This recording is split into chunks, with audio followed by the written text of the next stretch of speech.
Thank you for watching eShipper Weekly. Today we're going to learn how to ship our first package. So as you log into your account, on the main page, you'll always see the Ship From and Ship To section here. The Ship From, you have all your information that's already defaulted in there, or you can add it later as well if you want it changed. You have the options of confirming delivery or residential if you're at a house. In Ship To, you put in the information. I did this beforehand just for the sake of the video, so it's a little quicker. Just put in an example of a business, any information that's additional to it, if it's residential, so you don't get extra fees later. Now you have packaging options here. Most people are picking package.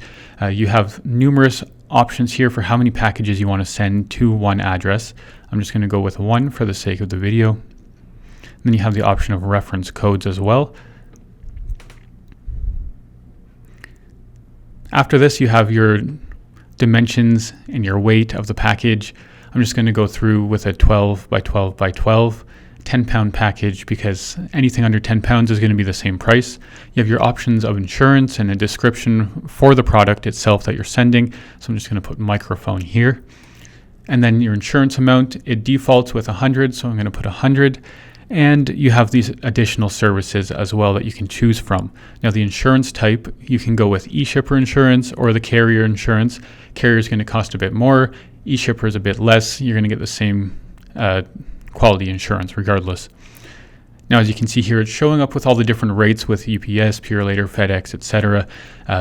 Transit days, which is only one because it's going to Peterborough, but if it was further, obviously you'd have a little more money for less transit days.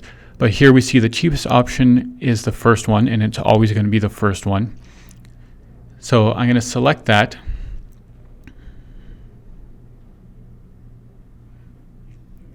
Now you can schedule a pickup here, but I'm not going to do it for the sake of this video. That'll be in another video where I show you how to schedule pickups if you didn't do it in this part of the process.